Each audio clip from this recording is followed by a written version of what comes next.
kadang mereka terlontar kata-kata yang kasar maupun kotor, dan bagaimana meningkatkan kesabaran kami yang kadang ikut jengkel gitu.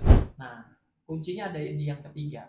Tanya Ustadz Al-Andalus Ulul Albab. Oke. Nah, Bismillah Ustadz, anak-anak kan di pesantren diajarkan adab dan akhlak, bertutur kata yang baik, sopan santun, dan lain sebagainya. Namun mereka kadang luput untuk mempraktekannya Ustadz. Kadang mereka terlontar kata-kata yang kasar maupun kotor, atau adab akhlak yang buruk dan juga sebagainya. Nah, bagaimana Ustadz nasihat dari antum kepada kami sebagai pengasuh, bahkan mungkin orang tua juga merasakan, untuk menghadapi kasus anak-anak yang seperti ini, dan bagaimana meningkatkan kesabaran kami yang kadang ikut jengkel gitu Ustaz. Ya, baik. Alhamdulillah, wassalatu wassalamu ala Rasulillah. Jadi memang setiap orang yang sedang belajar dan ingin terus bertingkat atau meningkat keimanannya itu senantiasa akan diuji lebih besar. Ya, sebagaimana Allah katakan dalam Al-Quran itu alif lam mim ahasiban nasu ayyutraku ayaqulu amanna wa hum la yuftanun. Jadi setiap orang ketika dia mengatakan beriman, maka dia akan diuji. Oleh karenanya anak-anak ini akan semakin dia mempelajari agama, dan para ustadz juga semakin dia sungguh-sungguh ya ikhlas mendidik anak-anak, ujiannya pun akan semakin bertambah. Nah, kita diberikan satu formula yang luar biasa oleh Allah Subhanahu wa taala ketika Allah berfirman dalam surat At-Taubah 128. Allah katakan, laqad ja'akum rasulun min anfusikum azizun 'alaihi ma anittum harisun 'alaikum bil mu'minina raufur rahim. Dalam ayat ini Allah sedang memberikan pembelajaran bagi kita bahwa Allah itu memberikan utusan itu seorang nabi yang sama jenisnya manusia. Ya, artinya punya keterbatasan-keterbatasan, tidak seperti malaikat yang tidak tidak perlu tidur gitu ya, tidak perlu beristri, tidak perlu. Nah, jadi artinya Rasulullah ini diutus oleh Allah dengan bentuk dan wujud yang sama manusia gitu ya, yang juga harus beradaptasi dengan berbagai kebutuhan manusia. Nah, dalam ayat ini Allah memberikan tiga formula. Yang pertama, azizun alaihi ma'anittum. Jadi di sini Rasulullah dalam kondisi sangat-sangat, ini pembelajaran bagi seorang dai, sangat merasakan dan sangat-sangat punya empati yang besar terhadap umatnya.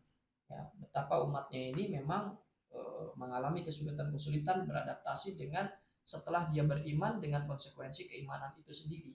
Ya, dia tidak boleh berkata kotor, dia tidak boleh melakukan hal yang buruk kepada orang lain, berlaku sopan, menghargai dan seterusnya. Ya, itu kan juga berat bagi setiap orang gitu ya. Nah, tetapi yang kedua formulanya adalah Allah sedang mengajarkan kepada nabinya itu tentang harisun alaikum. Ya. Jadi di sini Rasulullah berupaya bagaimana menjaga keselamatan. Rasulullah berupaya menjaga keselamatan umatnya dari berbagai macam kemungkinan yang akan menjerumuskannya.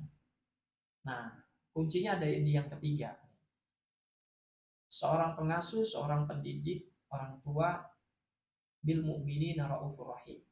Harusnya kepada anaknya, kepada santri itu rahim. Dia penuh dengan kasih sayang, penuh dengan perhatian, ya, mendampingi mereka. Konsep ini harus lebih kuat.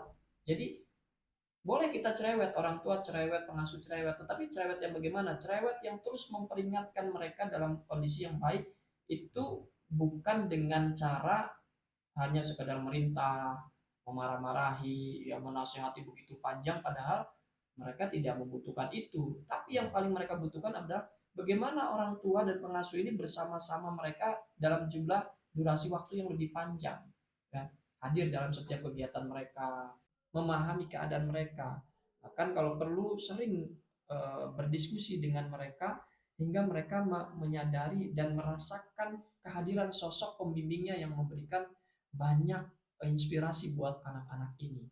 Nah, Oleh karenanya setiap pengasuh dan orang tua dia berupaya bagaimana menghadirkan sebuah pendampingan, interaksi, komunikasi lebih banyak pada anak-anak. Jadi pengasuh dan orang tua ini tidak cukup hanya orang pintar, ya pintar retorika, pintar berbicara, pintar ceramah, pintar memberi nasihat, tidak. Tapi yang paling penting bagaimana mereka punya waktu lebih banyak duduk bersama anak-anak, membersamai mereka, merasakan apa yang mereka harapkan gitu ya. Nah, jadi intinya bahwa perilaku menyimpang baik ucapan, akhlak dan seterusnya itu hanya bisa sembuh dengan cara kita punya waktu lebih banyak bersama mereka, memahami keadaan mereka, punya rasa bahwa kita ini sangat menginginkan kebaikan buat mereka, dan yang terakhir yang lebih penting bagaimana kita punya rasa kasih sayang dan perhatian yang kuat kepada mereka hingga mereka betul-betul merasakan dibimbing dengan cara yang terbaik. Ya, seperti itu. Mudah-mudahan memberikan manfaat buat kita semua dan kita diberikan kemudahan juga untuk mempraktekannya. Baik Ustaz, jazakumullah khairan Ustaz atas nasihat dan wejangannya. Semoga kami para pengasuh bisa mempraktekkan apa yang antum sampaikan, lalu lebih bersabar lagi dalam menghadapi perilaku mereka. Follow dan subscribe seluruh sosmed kami supaya dapat ilmu dan update para santri.